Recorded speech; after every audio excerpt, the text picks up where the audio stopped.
Hello everyone, welcome back to the Empowering Single Mother, Single Parent and Woman program hosted by Women Without Walls, and I'm your host Kiran Kaur, and I'm so glad to see you all here today. So this space is for you to feel seen, supported and equipped with tools to navigate the challenges that come with parenting and doing it solo.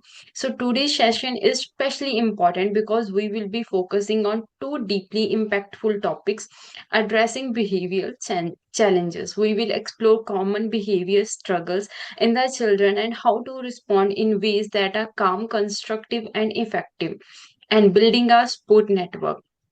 No one is meant to do this alone. We will talk about how to find, grow, and rely on the right people around you. So, today's session is about strengthening both your parenting strategies and your personal support so you can feel more confident and less isolated. So, before starting this, I will welcome the Deonne Sargeant and Leslyn Davis who will present today's sessions. Thank you so much for coming. You're Thanks for welcome. Thanks for having having us. us. Yeah. Thank you. So now the session is upon you. You guys can continue your session. Thank you. Thank you. All Thank right. you. So, as Karen said, we will talk about effective parenting styles and talk a little bit about behaviors and how we can handle those pieces. Just remember that what we say is not necessarily will work for everyone, but these are just basic behavioral techniques or strategies that we find work for most of us, right? It might not work for everybody, but these are just, yeah, that would work for most of us. So hopefully you can get some ideas from what we say and what we share, and you can use it within your home. Mhm. All right. So we're going to start with the first one, which is different and common behavioral challenges based on ages and stages. So for most infants, toddlers, preschool, school-age children, and adolescents, you'll notice different behaviors and different challenges that come with each stage of life. And so it's kind of important for us to dive into those pieces first before talking about how we can correct negative behaviors from youth. So again, different stages mean different ways a child will communicate in the world and how they choose to engage with caregivers, peers, family, etc. And the most important thing is to understand where they are at and how they're trying to communicate their feelings and their emotions based on the stages of they are in their life. So that we wouldn't expect like an infant to start talking out of nowhere with English or their first language. We wouldn't maybe expect someone who's the age of 16 to just throw a tantrum on the floor and start screaming and crying. And sometimes they do that, but usually they're trying to tell us something. So it's best to us to understand what are they trying to communicate and maybe what are some challenges that they're facing based on those ages and stages. So we're going to see how that kind of differs for everybody. So we have ages and stages for childhood development. All right. So let's start with infants from 0 to 12 months. So some of the things we'll definitely see from infants are crying because they are infants. Some of them might bite and they'll throw themselves around, right? Sometimes you see in the supermarket, they're flailing all over the floor because this is how they communicate, right? So we need to pay attention to those things, although it is annoying, although it is, for some parents, it's a shameful experience because they feel self-conscious.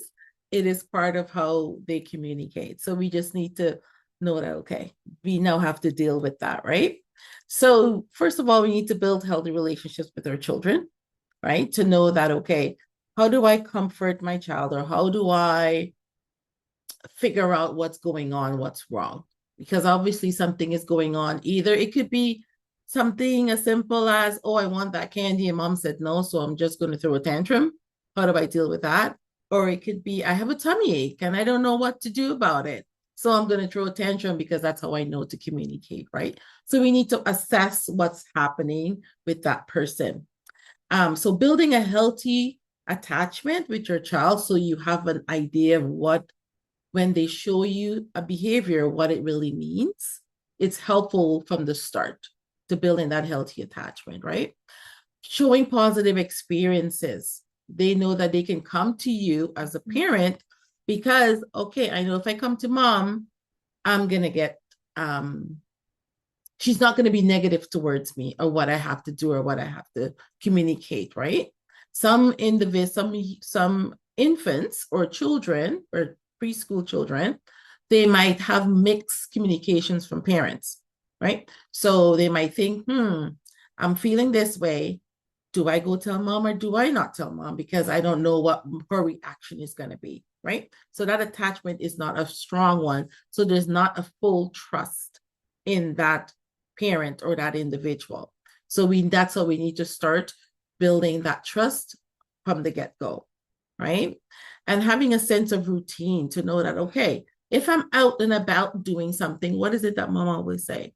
Mom always say, if I'm out, maybe we can talk about what is expected at the supermarket, what I'm allowed to do, what I'm not allowed to do. Is there going to be a reward at the end? Is mom going to give me a treat?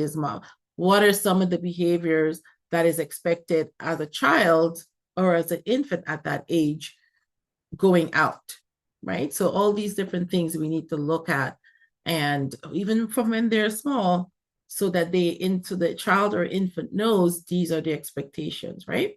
So when you talk about toddlers, again, can I add on one thing as sure. well? Just with like having a sense of routine, in terms of like having feeding time, for example, and having a sense of time where, you know, I get fed at this particular time, and maybe a parent has forgotten that it's this time right now they have to feed their child, then you probably will get yelling, crying, and screaming because that child has now had that sense of routine of knowing this is when something is supposed to happen. So keeping like aware of that as well, so the child then knows growing up further that mom was going to feed me. I know I will have something to eat in my stomach. And not have that sense of maybe a less of a secure attachment because their needs aren't being met. So you want to add that. And then when you get to preschool age and 3 and 4, that's when they start to explore a little bit more, right? You start to hang out with your friends at school. You start to build friendships. You start to do all these different things. And with those comes picking up behaviors, right? It could be great behaviors. It could be behaviors that are not that great. So, right. So how do you deal with that as a parent? You continue to have open communication, which is important. Okay. Being calm and rational about what the consequences are. Let's say your toddler, or not your toddler, your preschooler comes and they have a couple of choice words that you don't really like. How do you deal with that? How do you get across to your toddler that, or preschooler, sorry, that, oh, that's not the right word to be saying, right? So you need to keep that communication open, and you need to be doing it in a positive way so that that child knows that, okay, I can come and I can talk to mom. And if mom or dad are speaking to me, in this case, we're talking about a single parent, we have that relationship that that child or infant or preschooler would know they can come and they can talk to me about it, right?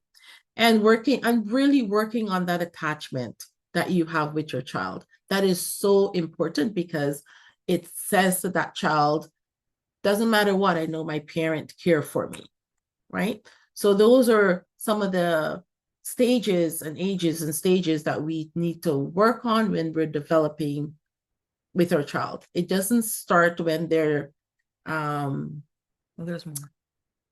Oh, go ahead. Yeah, say don't think we're not done yet. No. I was just gonna say that kind of parenting doesn't necessarily start when they're 6 or 7 years old, right? We need to start it when they're young, when they're younger, to start building up those things, right? So you want to take that up?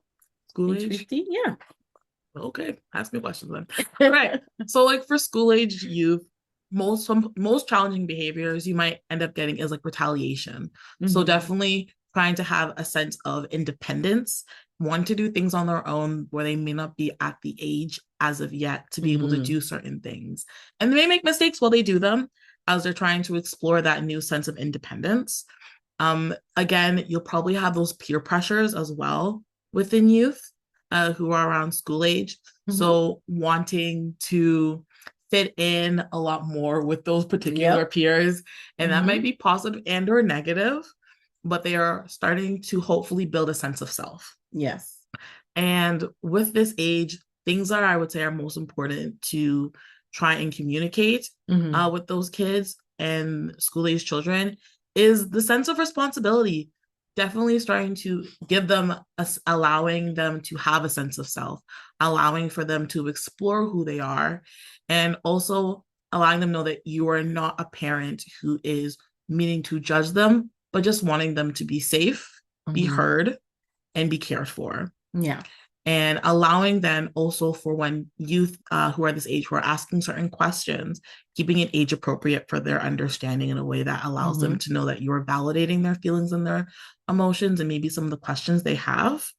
The last thing I would also say is definitely keeping that secure attachment. With a lot of these youth who are at school age, it is a very detrimental time of they're starting to separate themselves from parents, maybe family, and trying to become their own person. And so allowing for that open communication, allowing them to know they can still come to parents whenever maybe something is wrong or they've made a mistake, or when they're maybe feeling that level of shame, knowing that they're able to tell parent and say, hey, this what happened at school, please don't be mad at me. And keeping it calm, keeping it rational. And if you are going to fix that negative behavior, making sure that it fits the crime as well. Anything you want to add? Yeah, one thing I wanted to add is that it's important for parents to know that by age 5, a lot of the, I wouldn't say all of the learning, but a lot of the things that we need to learn is done by that time, right? In the sense of learning behaviors, learning a little bit about languages. They pick up so much between birth and 5 years old. So that's the time when we need to get a lot of those things under our belts with behaviors, with teaching, right? They say during that time, kids learn so many, you can teach them so many languages, right? Yeah, that's true. Because their brain is wired and everything is flying, right? Everything is going in that brain because they're absorbing so much. So at that time, as we said, if they're learning so much, they're learning the positives and they're learning the negatives. So we need to try to get into them all those different pieces that would be beneficial for them growing up. And I'm even going to add on to that as well about when we add things in like trauma or unsecure attachments as well to infants and to those within that infancy to age 5, because it does change the brain chemistry quite drastically in terms of how they handle their emotions, triggers, what else, even how they choose to communicate. All of that is actually very much changed in their brain of how they handle certain things. And that is when you will most likely see very like what they would say like acting out behaviors, or maybe it might be more physical, etc., is because of things like trauma or not necessarily having a very secure attachment with caregiver. So definitely taking that into consideration from that earlier on in stage. Definitely. I know they also say that a lot of when children have trauma in their lives at an early age, it's those infants and those children who are very, very young, you will see the most impact because they think most of the time parents think when they're having issues at home, right? Oh, the little ones, they don't notice anything. Right, but they're the ones that get impacted the most. So be very, very aware of that. And I would say, I think some of those things are the tell signs that you definitely sometimes tell if an infant has been through trauma is maybe not standing beside mom, for example, or standing by dad or standing beside caregiver, and instead just wandering off on their own and they're not looking back to see if you're there. Another one might be if they are screaming and or crying, they might not look for a caregiver for a sense of comfort. They're not looking for any of that. They might be looking at it elsewhere or hoping it from somebody else. Another one is being a lot more physical with peers or teachers or caregivers or daycare workers. That might be like punching, biting, etc., where some of these things are quite normal within like infant toddler age. but they're doing it in a sense of retaliation because their feelings are so big. So those were, I would say, a couple of the tell signs, if you can tell a youth is or an infant has gone through trauma. Moving on to adolescence. Ooh, don't we love them? I love the adolescents are great. She just came out of it. I'm just kidding. You're all right. I happen to work with these kids. I would say for sure, very challenging behaviors that you will know most likely with adolescents is because they have now from school age of exploring who they are and getting a sense of self. During adolescence, they are now becoming that sense of self. And they might have different values, different beliefs than maybe what they've grown up with.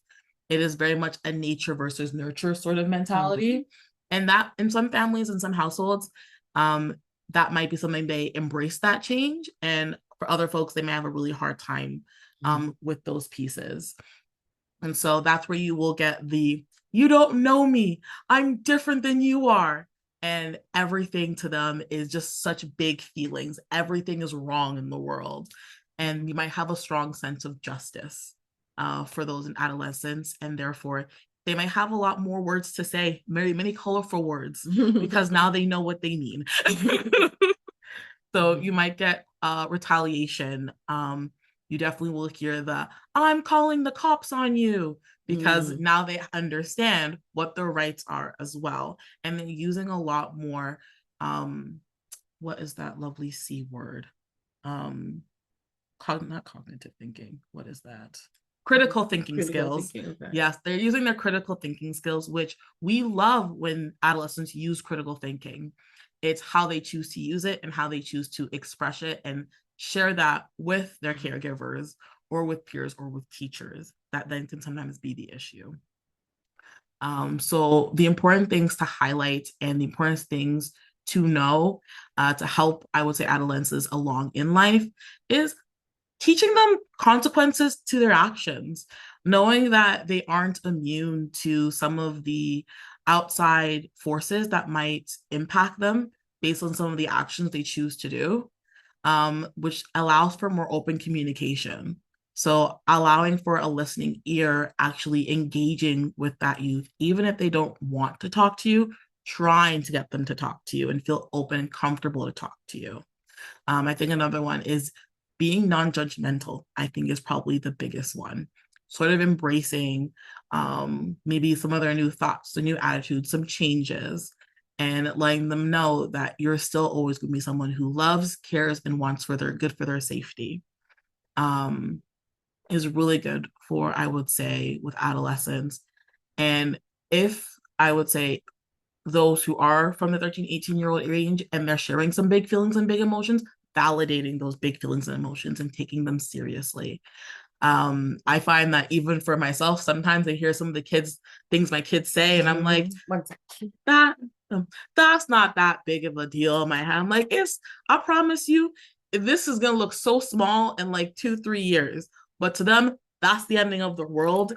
And so when they know that you're taking them seriously and they know that you're listening to them, that allows them to know they're able to come back to you with any of those problems and any of those issues and feel a sense of secure attachment because they know that their caregiver has their back. And I think the last thing I would share that is most important is allowing for fun. A lot of times for adolescents, they want to take on all of the world and take on quite, I would say, adult responsibilities, but allowing them to still be children. Yes, they can take on some responsibilities, but they should still be allowed for play, allow for engaging with peers, hopefully to still make mistakes and know that mistakes are okay to make for as long as we learned from them and not shaming them for maybe mistakes that they have made in their life. Anything that you'd like to add on with adolescence? No, I think you kind of covered most of it. I think at this stage, it's a balance of independence and being there for them as well. So you kind of have to balance that as a parent because they still want you there, but sometimes they pretend that you don't, that they don't. So Yeah, and it's that's the time as well where they're searching for answers for a lot of different things, right? Because now they're getting older and they realize that they're becoming more and more independent. So they're looking for answers. And sometimes you don't want them, well, you don't want them finding the answers in the wrong places, right? So keeping that communication piece open is very, very, very important. Big time. Uh, yes, I also like want to add in some stages, some stages happen that parents are not able to get, or like the one who is handling all the situation not able to get what is actually going on. But at that stage, if you are not aware, not able to do the things what they want, at that I'm just letting them know that we are here, we are trying to understand, and we are doing our best that whatever is going on will be like acceptable, and we will make you comfortable. So that thing also make up like different kind of bond in between both of them, that the next time when even the children they get that this is what was going on, they come, yes, I found out, yes, this is the reason. So they try to do more and more like conversation communication, so it make them comfortable. So just like if the parents are not able to do the thing what the kids want, but they try to make them feel that whatever it is, we are trying, but yes, there is a problem, so they understand. So it is like Yeah. good in both ways. Yeah, agreed. it is true. And I think too that a lot of times as we talk about single parents and not necessarily being there all the time, it's so important to kind of build some sort of a network. Like we say, we talk about having a village, right? Around our kids. And it's so important for single parents to have that village around, because a lot of times they're working, they're out and about, they're trying to buy all the things for the kids, and they're trying to, make sure the ends meet. And a lot of times the youth are kind of left in limbo sometimes. I'm not saying all of the time. So it's nice to be able to have maybe a grandma or a cousin or a good friend who they trust to be that second almost parent, right? It is very important because it's very difficult. I would say even like to that as well. It's like this is also why communication is so important, and letting your youth, letting your child know kind of that more, oh, well, dad's not able to maybe come to this award ceremony because dad has to work. And I'm going to try my best to make sure that someone else in our little community is able to be there in my place, which now allows that youth to know that it's not that he doesn't want to be there, but it's just that he's unable to, because he's making sure that this other part of my life and my needs can be met, which might be through finances or it might be through other means, but making sure that thing can then happen. And I know sometimes for some parents, it can be difficult to have that conversation and be like, but they don't need to know that. And, that's not their business. But it is a little bit of their business, because, they are feeling that sense of maybe rejection, or feeling as though maybe they're not good enough to have that time with you. And all these other pieces might be taking president of their mind to fill in those gaps because they don't have those answers. And so making sure that if you do give this answer to your youth, your youth best and how best to describe or communicate with them the issue, or maybe the hardships in a way that allows them to understand but still feel comforted. Yes, so that they don't feel like the loneliness or they are alone, like that kind of feeling don't come in their mind, heart, because that is a like very big feeling. Yes. Exactly. Big feelings are big Yes, feelings. yes, it hit the mind. So like try to protect the children from that kind of feeling. So even they are working alone, but still they have in their mind that my parents are with me. They're not at that time, but yes, they are with me. I'm not alone. Yes, exactly. Exactly that. Yep. And that again I'm going to go back to attachment. That again goes back to having that great attachment with your child, so that they know that you're there for them. Phenomenal. Okay, so we can move on from this one because we kind of covered that. Next, we're going to cover effective parenting techniques. And what do we love more than that? Than types of parenting styles? Oh, don't we love them? And I hate to say it, but I guarantee for most parents, you will fall underneath one of these categories. It might not be the most comforting at times, but they're there to kind of catch us when maybe we are slipping or maybe we're not noticing our own behaviors. Oh my king, I'm not a parent, but not noticing my own behaviors and how we're choosing to interact with our youth and children, because maybe that's the way that, you know, you were parented and you're like, I turned out great. Maybe that doesn't work for your kid. Right? And so I think we're going to be watching a video next for the types of parenting, if I'm not too mistaken. Yep. Yeah. Welcome to Mr. Brain. Parenting is a wonderful journey, but let's face it, it can be challenging too. That's why we're here to help. Our parenting series is your ultimate guide to becoming an extraordinary parent. In the realm of child psychology, researchers like Diana Baumrind dedicated their lives to understanding the effects of different parenting styles. Through their meticulous research, they unraveled 4 distinct styles: authoritarian, permissive, authoritative, and uninvolved. Let's explore each one and discover their implications for our children's development. 1. Authoritarian parenting. Imagine the Smiths, a family with strict rules and high expectations. Mr. Smith believes in complete obedience from his children, Emily and Jacob. In their household, discipline is paramount. However, their parenting approach can be characterized as authoritarian.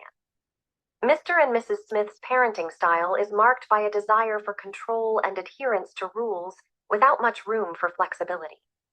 For instance, Emily is passionate about painting and dreams of becoming an artist. However, her father disapproves of her creative pursuits, considering them a waste of time. He insists that she focuses solely on academic excellence. As a result, Emily feels stifled and discouraged from pursuing her true passion.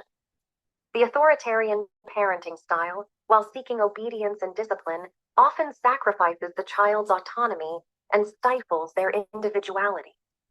In the future, children raised under authoritarian parenting may struggle with making decisions, lack confidence in themselves, and find it hard to express their thoughts and feelings. 2. Permissive parenting. Now let's meet the Johnsons, a family that practices permissive parenting. Their household is filled with love, but rules and boundaries are scarce. Mr. and Mrs. Johnson shower their children, Lily and Ethan, with affection, allowing them to do as they please without much guidance or structure. For example, Lily wants to go out with friends late at night, even on school nights.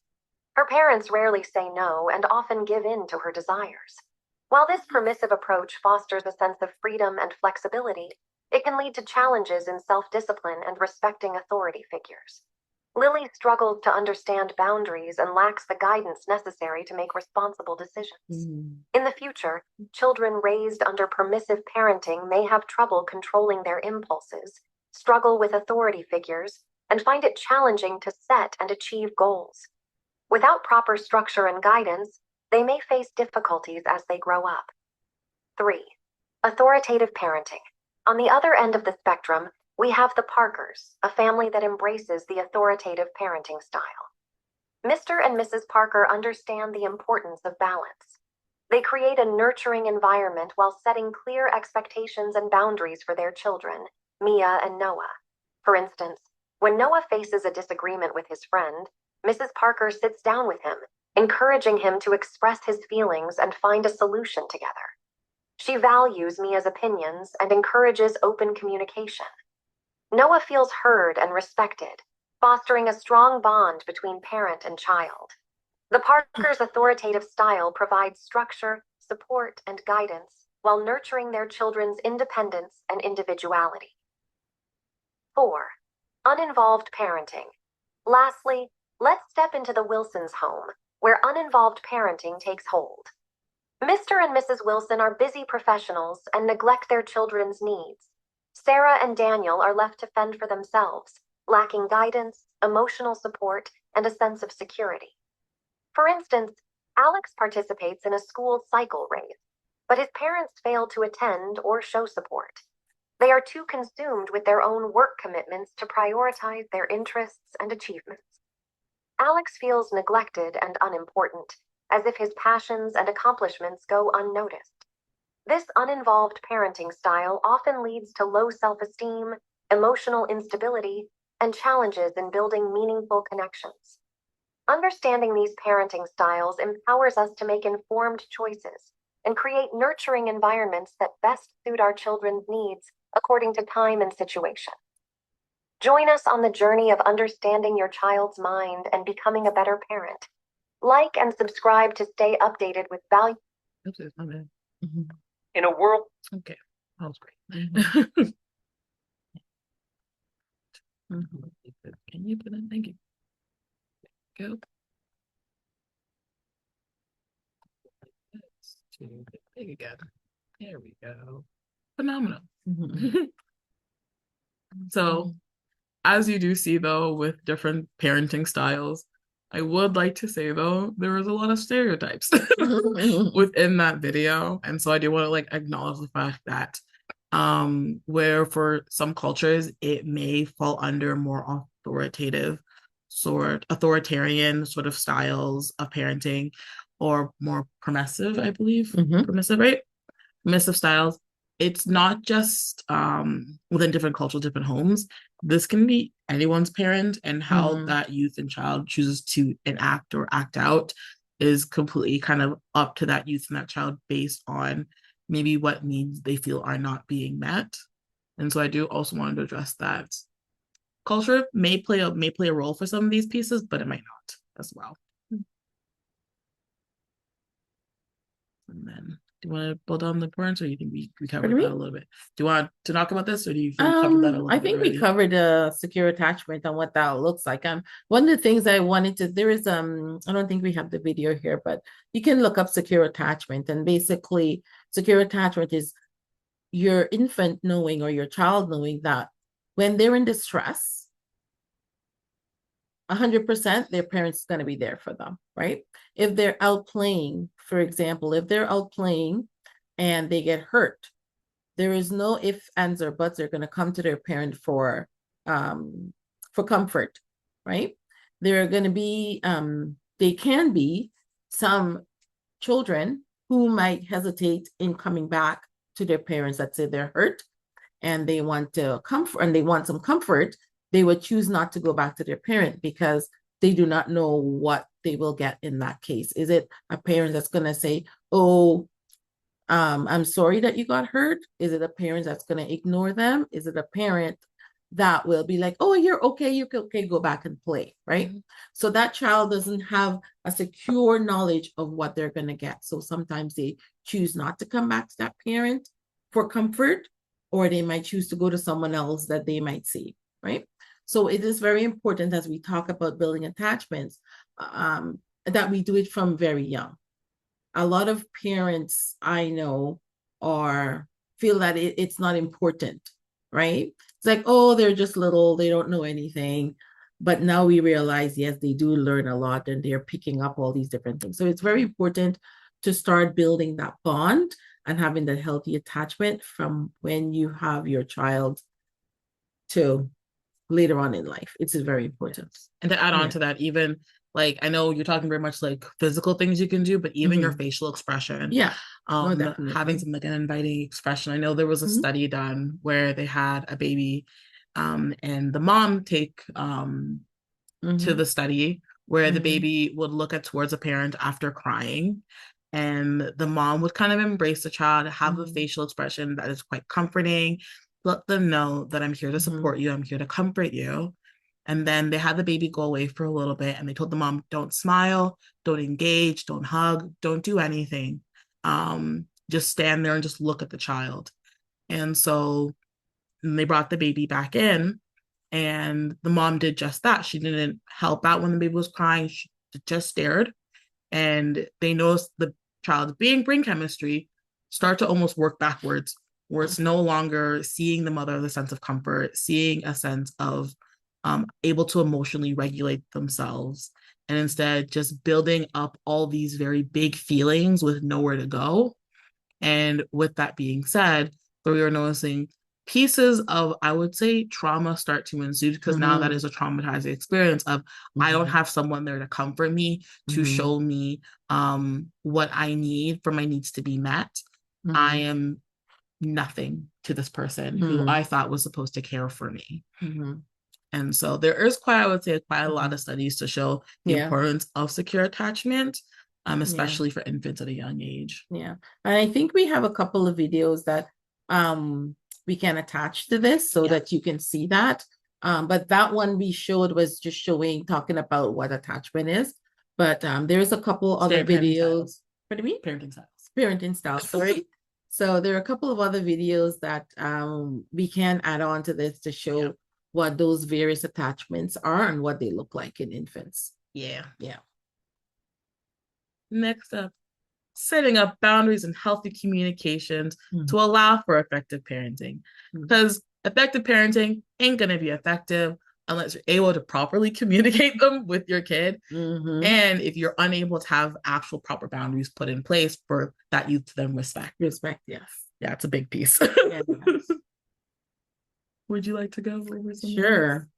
So types of boundaries that we have and how to communicate them.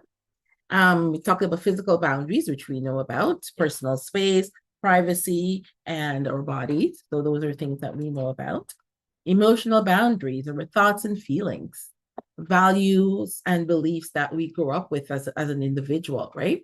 How much are you willing to share about those boundaries that you grew up with? A lot of times you find, especially in Canada, we have so many different cultures, so many different boundaries and values that at times we don't know where the line is drawn, because as an individual, I might grow up with different boundaries and someone else might grow up with different boundaries. And then sometimes we kind of tussle. Yeah. It's like, oh boy, we don't do this or we don't do that, right? So very much so it is very important to, especially in this day and age, to kind of learn about different boundaries and different communication styles that each person has, right? So teaching our child to be respectful of other people's cultures. I mean, even talking a little bit about what are expectations, what is okay, what is not. Material boundaries, giving and lending, right? Lending things. What does that look like in cultures and things like that? Monetary, making certain decisions, right? So all of these different things are very, very important for us to share with our children, and as they grow, depending on their age, right? So a lot of times I know we talk, and some of our topics are we're trying to divide them into ages and stages. However, we just need to remember that some individuals are developed more than others, right? So we also have to look at that when we're talking about youth who might be 12, 13-year-old, and those who might be a bit younger. Sometimes the younger kids can understand a lot more because of how they grow up, right? So just remember to take what we say and you fit it to who you are dealing with and what your individuals are. And right? I do want to add, because I'm like, ooh, I really want to add stuff, Okay. which was around the physical boundaries, especially having your kids learn autonomy to their bodies and their personal space and their privacies. So that might be looking like if your kid's like, I don't want to hug uncle, or I don't want to hug auntie, or I don't want to hug this family friend of yours, and not pushing them and saying, well, they're your cousin, you got to give them a hug, you don't want to be mean, but instead backing them up and saying, well, they said they don't want to give you a hug, I'm not going to force them to give you that hug, right? And the other thing might be like allowing them to have their personal space. So if they're, I would say, like school age to adolescence, and they close their door because maybe they're getting changed, not just bursting the door open and saying, oh, instead, allowing them knocking on the door, because that then will teach them to also knock on caregivers and other folks' doors, to have that sense of boundary and respect as well. That then also allows them to understand that what they say, and when they do say no, it's respected, and that then also needs to be respected from others as well, right? It allows them to now feel not only a sense of autonomy for their own body and for their own sense of self and consent, but that works towards, on the flip side, with other people's as well, especially for, I know, our male identifying individuals where, you know, feeling sometimes as though it's a little bit hard to, boys will be boys, or they're just rough housing. It's nothing that's too deep, too serious. But if they're saying, hey, this hurts and I'm uncomfortable, taking what they have to say seriously. And the same thing going with emotional boundaries. Not just going with like also values and belief, which are, I think, a really big one as well. But also when they do have particular questions, or maybe they're starting to express themselves in another way, maybe they come out to you and they're trans or gender diverse, or they're part of the queer community, having them know that they are loved and they are accepted, and that, you know what, I'm willing to open up and be there for you and support you while you go through these things, instead of having them feel maybe shamed or isolated when they do share those pieces about themselves. And then last but not least, when it comes to even material boundaries, as we saw in the previous parenting style, the pessimist or the uninvolved parent as well, not having rules around like how much money you give your children, what you choose to give or lend or take, can also come down, trickle down to your youth and your children to feel as though they don't have to ask for certain things, but just have a right to your belongings. And on the flip side, when parents feel they have a right to a youth's belongings, that can end up with a lot of resentments, a lot of sneaking around, and maybe even being I would say like two sides as well, of being like, oh yeah, I act this one way at home, and then they're outside and they're off the handles. So being able to kind of have those boundaries set in place, I think, are also super important. When it comes to, you're gonna say? Oh no, I was just gonna, when you finish speaking, it's fine. And that's gonna go to verbal boundaries. So I was just gonna say, just verbal boundaries are so important, especially as you get into middle school and you get into high school. It's very important that you have a strong sense of self. Sorry, I can't speak. Rude. Yeah. So having a strong sense of self is so very important, and knowing how you communicate to others. You don't necessarily, at times maybe you want to be rude, but other times you're like, you know what, how do I say something to get my voice across without being totally offensive? So being able to learn how to do that is very, very important, right? Especially in this day and age.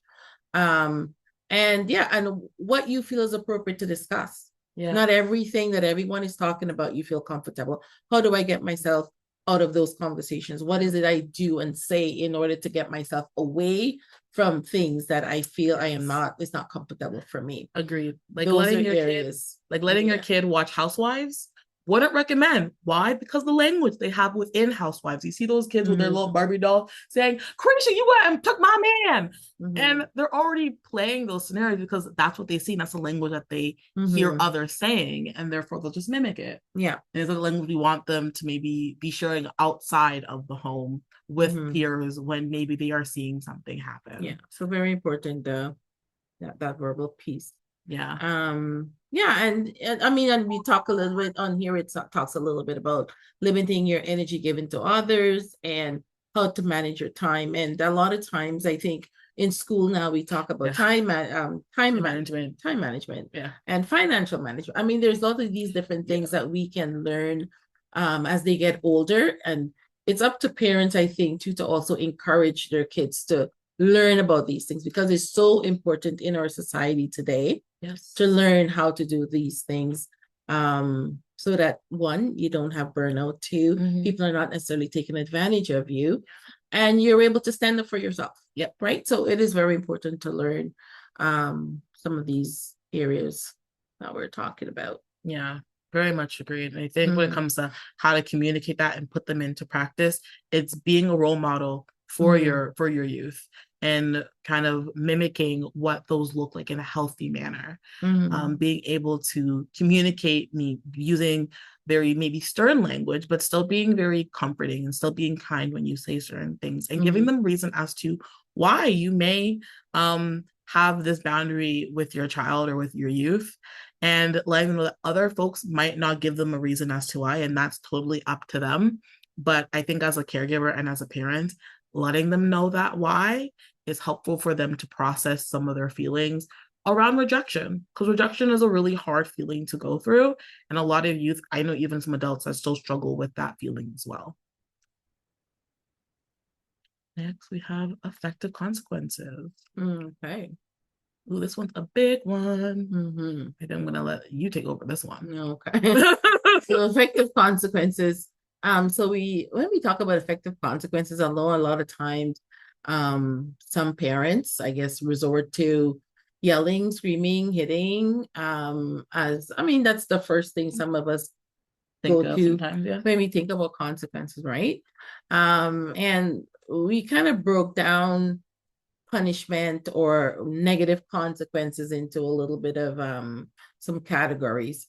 So we have punishment, right? So punishment is to inflict pain, so by hitting, to shame a child, and that's by using words that might be have a negative connotation to the child or about the child. Not effective for long-term change. So when we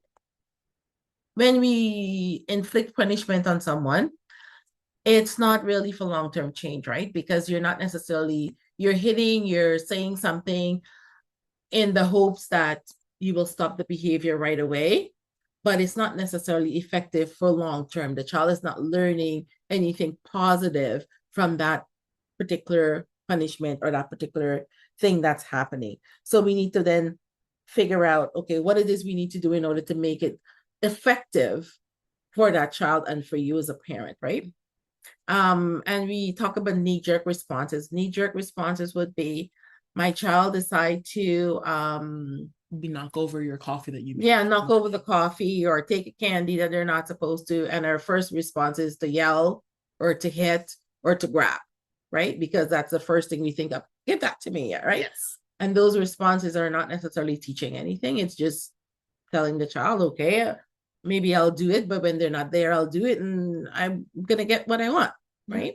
Or maybe they teach them not to be scared of you and be like, oh no, I'm not going to go anywhere near you. These persons are one thing I was saying too is that remember that we are bigger and stronger and than little ones, right? Mhm. So they already have that fear of that person, even by their size and by how they speak.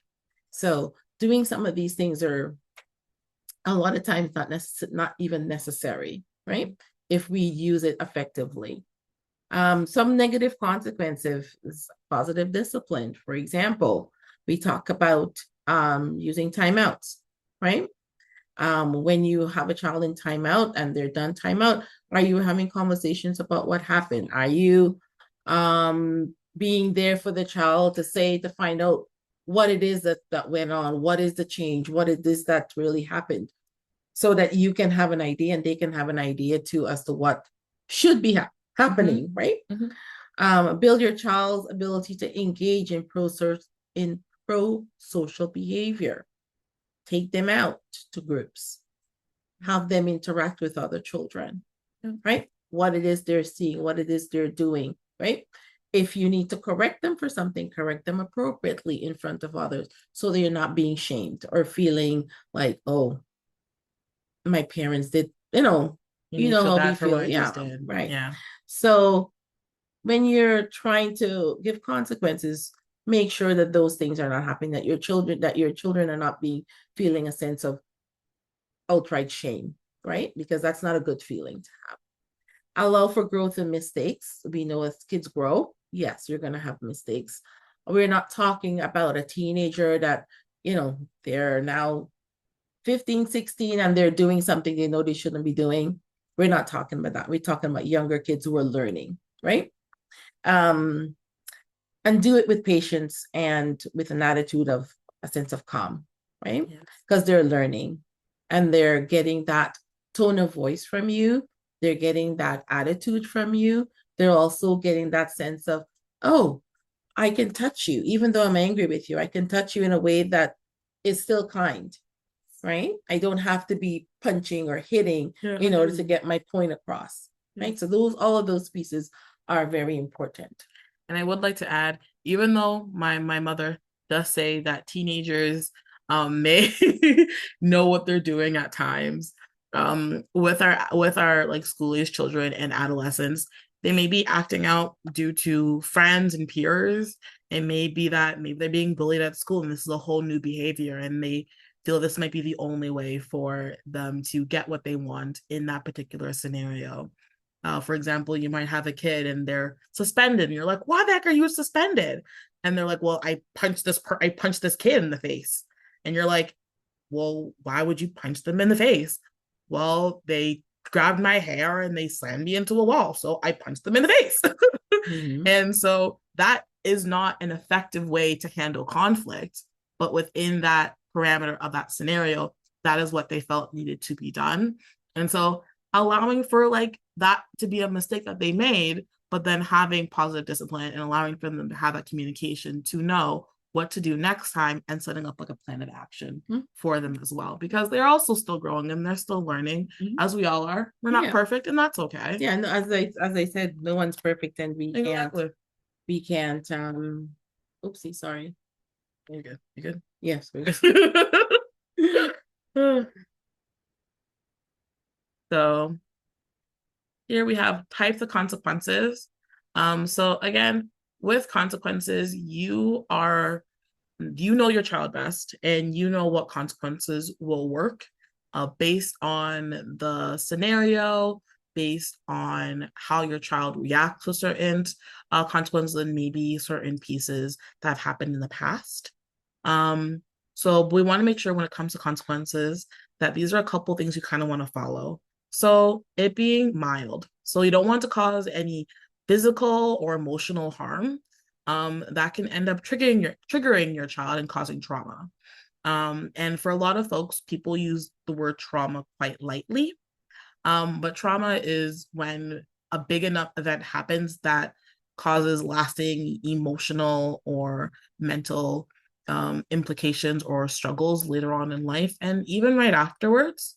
And if you do cause emotional harm, that could be a form of trauma for your child about how they choose to communicate with you next time, or even with others, because of that consequence, or maybe of that yelling or that physical ailment that might have happened during then. We want to make sure we're going to be kind. So it doesn't involve anger, yelling, humiliation, or threats. If you find that your young middle school child was texting a boy, don't shave off their head on social media and videotape it for everyone to see on Facebook. That isn't going to teach your child not to text that boy again. That might just end up having them keep it a secret, and potentially could end up breaking that attachment they used to have with you. And we want to make sure it's logical. So it fits the misbehavior and not blown out of proportion. So we want to make sure that the punishment not only fits the negative behavior, but it's correcting the negative behavior because it's in direct contact with each other. I want to make sure it's instructive, so it involves practicing the missing skill. We don't want to just give them a random punishment that has nothing to do with the skill that they're missing, right? We want to also make sure it's understood, so spoken about with the child and agreed to beforehand. We want them to understand what the implication is. We want to make sure they understand why that that negative consequences, or why the negative consequence, right? Yeah. Why it's in the first place, right? We want to make sure it's simple. So we want to make sure it's within the child's ability to understand and complete and be tracked by parents effectively. That's just being that there's different ages and stages, so different things that they'll be able to comprehend, different things they'll be able to do. I just want to make sure that that's going to be something they're able to actually commit to and understand what they are. Loving, we have consistent. So negative behaviors result in negative consequences. So not just doing it one time and then being like, it's fine, but giving them that level of consistency is helpful. Loving, so followed by sincere expression of love. Let them know that, this doesn't mean I dislike you as my child, doesn't mean I hate you. This is just because XYZ thing happened, and therefore this is the result of XYZ thing. But once this is over, we'll have a quick discussion, a quick chat, and safe, so never violates a basic human rights to their needs, So it doesn't like remove food, doesn't cause emotional damage. It's not removing their autonomy to certain things. Because children do have rights and they need to be followed. You want to go over like some of the consequences types? Sure. One other thing I wanted to add was that some parents do try, some kids work well with contracts. So if you have a youth, you know that they have a particular device, or there's something that they have that you know may cause some problems in the sense of like overuse. Some parents would decide, okay, you know what, we're going to sign up a contract where we're going to come up with timelines, we're going to come up with consequences, and we're going to start this before you get this device or before you get such and such a thing, right? So that that child or that youth have a say in, okay, this can be my consequence. And both of you agree that, okay, we're going to work on this, right? So those are some of the ways in which, especially with older kids, you can also work with that. And sometimes it's effective, sometimes it's not, but you can also work on it and tweak that contract, right? It kind of teaches them responsibility, and everyone knows where you stand, right? The youth know where you stand, parents know where you stand, because it's written right there and everyone had an agreement on it. I will say this is very good for some youth who who have ASD, so autism spectrum disorder. Having those sets of rules in place might be very helpful for them to be able to see, agree to, and know that their sense of justice is being respected because they agreed this beforehand, and they know the rules that we follow within our household. And this can also be effective for other youth who are part of the neurodiverse community as well. Having those be written out in front of them, knowing that this is the action to the consequence, and not necessarily feeling like the sense of unjustly as well. Because for a lot of them, when that feeling of being a situation is unjustly, that may cause, acting out, may cause a sense of fear, upset, anger, because this is not what they feel is effective or what they deserve. Yeah. So as we say with toddlers, communication is key. Lots and lots of talking, lots and lots of role modeling, right? So that's the way they're going to learn. So you're going to be doing a lot of talking, a lot of role modeling, giving the space for, for mishaps and things like that. And just putting in whatever consequences that you feel is there. That's positive. That's good for them, right? It's okay for them to mess up, but then they also need to know when they mess up, right? So to say, okay, Johnny, you did this. This is what you need to do, right? So we teach them and we role model for them. Preschool age, as we talked about, types of consequences. When they bring stuff from school that maybe they shouldn't, or say things to the teacher that maybe they shouldn't, or bring animals from outside. They love to bring animals from outside and be like, here, look at this insect, and you're like, no. Yeah, all those different things, how do we deal with that, right? So sometimes it might be just a simple timeout, or it might be you and your child going into school to have a conversation with that teacher to figure out, okay, how can we make things better, right? So the way in which you handle the situation is how your child will know that, okay, I understand this consequence, right? I'm able to practically understand what's going on, why I got this consequence, right? So these are some of the ways in which we need to be creative as parents, especially now that our children are even more advanced than we were at their age, right? So we need to figure out and know, how things work, right? So school age removal of those trigger items, sometimes by, taking things from them, right? That's a consequence. That's still a positive consequence. Adding to the responsibilities based on the behavior. So it might be with chores, it might be with saying, okay, you need to be doing a little bit more homework because your grades are slipping, or your teacher says that this is what's going on, right? So all these different things, we try to make the consequences really about what the behavior is, and not just out of left field that it doesn't have some sort of comparison.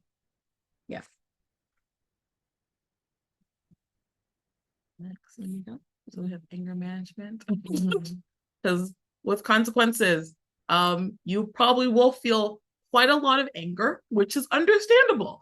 You might feel disrespected, you might feel like you're being ignored, tested, boundary testing, under a lot of stress, and you also might have the skills to be able to cope with this amount of difficulties potentially, especially if you are a parent that may have a youth that is struggling mentally or neurodivergently. You don't have the experiences to know how to work with your child to make sure they're able to succeed, and maybe the way that they're choosing to act out or uninvoluntarily acting out.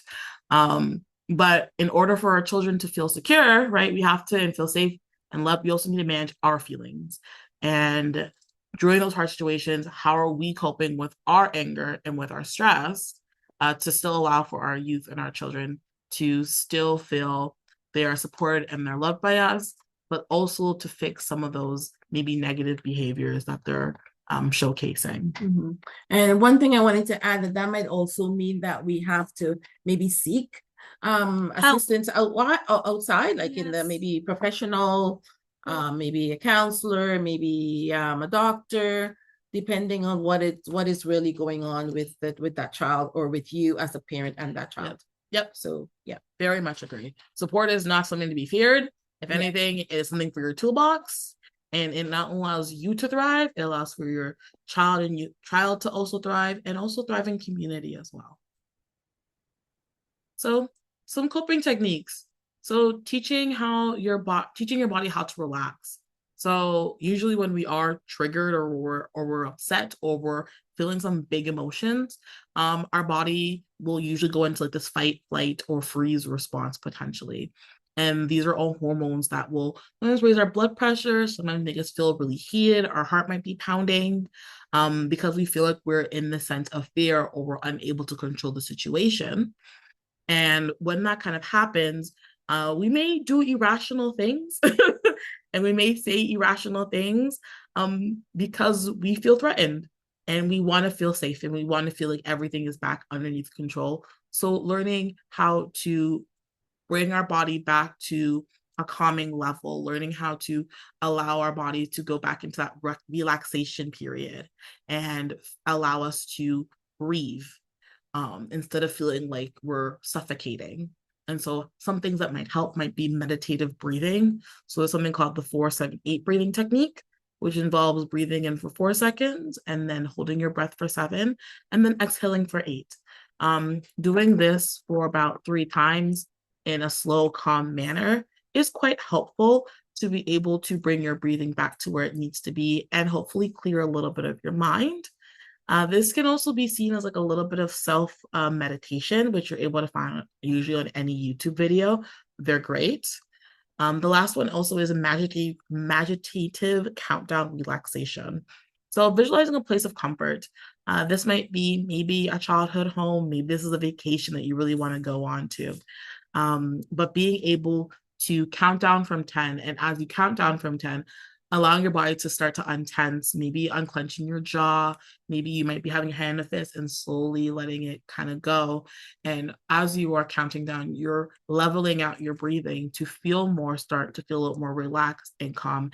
And maybe you do these techniques when you say, hey, you need to go in a timeout for maybe 5 minutes, and I'm going to go take a break. And I am going to calm myself down. I think sometimes I think for parents sometimes feel like they're unable to express their frustration to their children and feel like they have to keep everything bottled up all the time because they don't want to necessarily have a negative impact on their child by saying, I'm angry at you or I'm angry at the situation. But letting them know that parents feel angry too at times.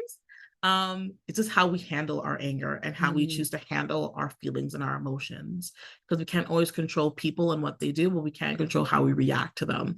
And just as we want to teach our children those same lessons, we need to also mimic those same actions as well, so they know better. Anything you want to add? No, I was gonna add taking time out for yourself and the child, and you said that as well. So because that's that's very important to know that, okay, I'm not able to handle this. I need to go take some time for myself. So yeah. I may say, I have to shut up Bluey. Okay, it's a great cartoon. I love it, but they do have an episode where the mom just says, "I need to take 15 minutes. Can you allow me 15 minutes?" And it wasn't really even the husband that helped out, but the neighbor next door to say, sometimes your mom just needs some time. Doesn't mean she doesn't love you, but even I need 5 minutes sometimes. So let's do an activity together. And this is why having community is so important, and having other folks who are able to maybe take on some of those parental roles or taking up some of those, even like babysitters, etc., are important, because it allows us to breathe, so we're able to do better for children, right?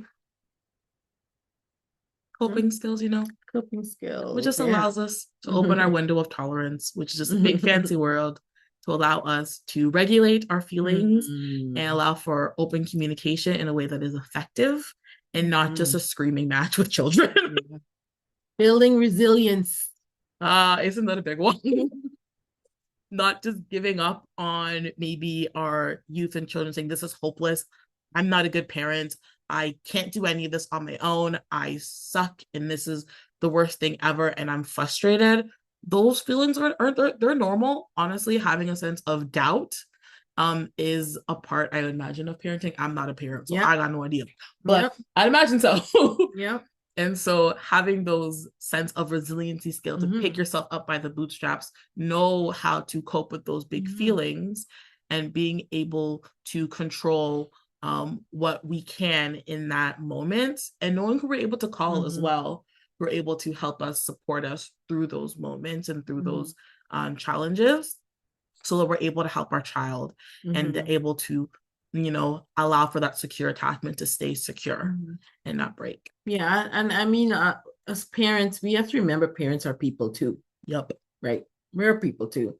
So there are times when you're giving your child consequences, or you're trying to figure out your day, and you're struggling because you know what, today I'm not feeling it. I don't feel like doing all these different things, and you need someone to pour into you as well. Just as much as you're pouring into your child, you're pouring into your job, you're pouring into all these different things, but no one is pouring into you, right? What do? Right? You can maybe, as we said, maybe try to see if we can have some community partners that can help out. There maybe aunts and uncles, if there's aunts and uncles, church members, if you belong to a particular church, and there are people that can help.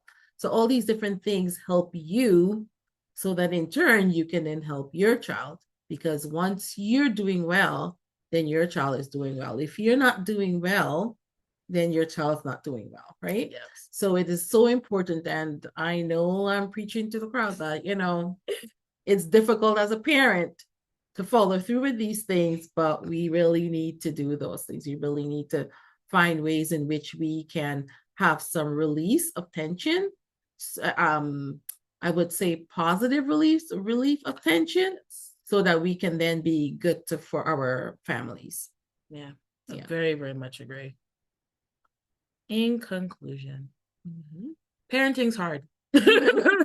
It's even harder when you do it as a single parent. But being able to effectively communicate with your youth and your child, and knowing some of the ages and the stages that they are at, and being able to be mindful about what your youth's and what your kiddos' needs are, and being able to walk with them as they go and, start this whole journey called life, as they're looking probably towards you for guidance, and looking at you for support and knowledge as well, seeking out for your own self, because you're also going through life, for that knowledge, support, and community, to allow you to parent your child in an effective way. And even during some of those harder moments where maybe they are at a stage where they are quite difficult and maybe a little fussy, and maybe going through quite a lot mentally as well, knowing where to turn, knowing who to talk to, and knowing that you aren't always alone in these situations, and reaching out for help when need be, and keeping an open mind to maybe what your youth is going to and where it ends up going. I think along with that is that now I guess in our society, there's so many community resources available, very diverse cultural community resources as well. And I think it's much easier to find that sort of help now than maybe previously. So please look out for that. Reach out to your child's school. They should have some resources. Reach out to I would say also even your doctor, even if it's a walk-in, right? Reach out to those individuals that can also help you to kind of find, especially in your community as well. Some individuals live in the same community as their culture, right? Ask around, what are some of the resources that are out there that can help, so that you know that you're not alone. That at times when you feel that, okay, how do I parent in this Canadian culture? Where do I find the help for that? Who can I talk to kind of help me move along the way, right? So very, very, very important to find that support that is needed. And I'm also funny enough, I'm going to actually add on to that quickly, which is just around, I know organizations, especially systems are scary, especially for people of color. And so realizing that and looking for what your rights are, and being able to reach out to other organizations who understand how the system works, and asking those questions on, CAS was called to my household. What are some things I should know? Talking to someone who might be a part of CS and who has your best interest, talking with them and sharing pieces around what is the support that I'm able to gain by having maybe a caseworker with me and my child, because maybe it is really difficult and you aren't able to be there for your kid as much as you wish you could be because of the job and other pieces as well. Reaching out to youth mental health organizations as well doesn't mean you're a failure of a parent. It just means that you're doing what you can to help support your youth in a way that maybe you don't have the skills at the moment to be able to support them in that way. And I think that's where it really comes into finding community and finding support to help you through that is the most important, because you're able to then ask the questions to make sure you are not only informed, but for you to also inform your youth or your child, depending on the age that they are, so they understand what the situation is. And that's why things like this it's just we're not saying we know it all. No, not however, it's just a stepping stone to kind of think, right? A stepping stone to kind of know certain areas with which you can work with and work on. So I'm very much hopeful that the information given here was informative and that it was helpful, and that people will, be able to, especially single moms, will be able to find some nuggets that they can take to help along the way. Thank you. Yes, that is really amazing. Lots of things are related to our life, like even the personal life, and I also work with the kids, and I can also relate all the things in my professional life also. So yes, there were lots of things where I was like, yes, it happens It does. Yeah, Absolutely. Even as a kid, in personal life with our parents, and in my professional where I'm taking care of the kids. So yes, lots of things are same, will relate to individuals daily life. Very informative. Yes, I get lots of things how to handle lots of situations. Yes, that is really amazing. Thank you so much. You're welcome. Thank you very much. Thank you. Yes. I think you stopped sharing. Yeah, I did. Okay. Yeah, I did stop sharing. That was me. Yeah. I did that. Okay. So thank you all. Thank you all so much for joining us today. It's been a powerful session filled with real conversation and shared experiences and strategies we can start using right away. And remember, behavioral challenges are normal part of parenting. What matter most is how we respond with patience, intention, and love. And just as importantly, remember that you don't have to do this alone. Building a strong support network is one of the best gifts you can give yourself and your family. And if you find this session helpful.